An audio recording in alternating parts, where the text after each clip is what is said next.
Aujourd'hui, on va parler d'un sujet très à la mode depuis quelques années et très important pour les entreprises, c'est les soft skills. Donc les soft skills, ça serait ces compétences transverses que l'on retrouve dans tous les domaines, tels que l'empathie, la communication, la capacité de travailler en groupe. Donc des trucs qui dépendent pas de l'apprentissage technique formel d'un domaine. Moi, une définition que j'aime bien des soft skills, c'est de dire que c'est les traits de personnalité qui nous permettent de produire et d'évoluer dans un contexte social. Et du coup, le mot-clé ici, c'est traits de personnalité. C'est-à-dire que c'est pas des compétences qu'on peut apprendre juste en faisant de la mémorisation, en répétant une procédure. Non, là, on va toucher au comportement. On va aller toucher à ce qui fait réagir les gens et comment ils se produisent dans l'environnement social. Et ça va induire un travail beaucoup plus délicat qu'un simple geste technique. Pourquoi c'est délicat ? Parce qu'en fait, nos comportements, ils sont largement le produit de réactions inconscientes. Peut-être que vous connaissez les biais cognitifs. Si vous les connaissez pas, ça sera l'objet d'une prochaine vidéo. Les biais cognitifs, c'est des modes de raisonnement automatisés dont on n'a pas conscience et qui nous permettent de prendre des raccourcis dans la vie de tous les jours pour prendre des décisions. Eh ben, nos traits de personnalité, c'est aussi des raccourcis comportementaux qu'on a mis en place à travers le temps. Donc pour modifier des comportements, donc pour affûter ces soft skills, il faut d'abord prendre conscience des comportements qu'on a et des réactions automatisées qu'on a. D'où pour moi, l'équation de développement des soft skills, c'est les soft skills égale expérience plus réflexivité. On a besoin des deux pour prendre conscience des comportements et pour vouloir les changer. Donc quand on veut développer ces soft skills, il va falloir expérimenter des nouvelles situations et choisir le comportement adapté dans ces situations. Et donc ça se fait pas sur une mini-conférence de 2 heures. Sur une conférence de 2 heures, vous allez à la rigueur pouvoir avoir des notions théoriques pour mettre des mots sur ce que sont ces soft skills et quels sont les changements qu'on désire. Vous n'allez pas pouvoir travailler sur la mise en place de ces comportements. Ça, c'est un travail au long cours.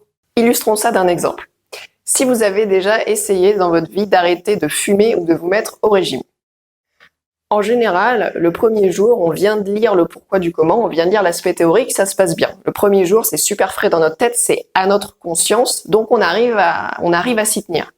Par contre, le lendemain, le surlendemain, dès que notre cerveau il est un peu pris par autre chose et qu'on repasse en autopilote, on repasse sur nos comportements par défaut. C'est donc bien la preuve que changer un comportement, ça se fait pas juste intellectuellement en ayant la bonne information. Ça se fait en analysant ce qui déclenche notre comportement et en allant travailler sur l'adaptabilité de ce comportement dans l'environnement. Du point de vue de la conception pédagogique, le développement des soft skills, ça implique 2 grands aspects.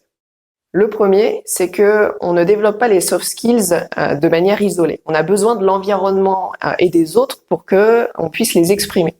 Donc il va falloir faire particulièrement attention à développer un environnement bienveillant et où le feedback sur le comportement est super accepté. Donc, j'avais fait une vidéo, par exemple, sur les revues pair à pair. C'est un des moyens de développer comme ça un environnement super bienveillant où il va y avoir en permanence du feedback sur les comportements. Et le deuxième truc, c'est qu'ils doivent être travaillés consciemment, régulièrement et dans des situations différentes. En fait, il faut mettre vos apprenants dans de nombreux contextes. Donc, par exemple, faire des projets de groupe, des présentations publiques, du pair à pair structuré différemment. Il faut les mettre dans plein de situations sociales pour qu'ils puissent se découvrir et voir leur comportement dans différents contextes. Donc, les soft skills, ça, encore une fois, ça se travaille pas une fois en séminaire, ça se travaille dans plein de situations d'activités différentes. Pour ce qui est de l'évaluation des soft skills, ça reste un sujet un peu délicat. On commence à avoir de bons résultats et de bonnes preuves que le résultat tient la route quand on fait des évaluations croisées. Donc, par les pairs, par un référent, par soi-même. Quand on croise toutes ces informations, on commence à avoir une vision un petit peu objective du profil de soft skills d'une personne. Mais c'est peut-être pas l'aspect sur lequel il faut se concentrer au début quand on veut mettre des soft skills sur une formation. Concentrez-vous sur le process, concentrez-vous sur des expériences et de la réflexivité. Et même si vous n'arrivez pas exactement à quantifier le changement, vous allez déjà armer vos apprenants d'un truc ultra précieux à appliquer sur le monde de l'entreprise. Donc, ça fait partie de ces trucs, même si on peut pas le mesurer très finement, l'effet et la plus-value sur les personnes est énorme. Donc, il faut évidemment y apporter beaucoup de soin. Voilà, c'est tout pour aujourd'hui. On a posé vraiment les premières billes du travail sur les soft skills. Je développerai peut-être ça dans de prochaines vidéos si ça vous intéresse. En tout cas, on se retrouve très bientôt.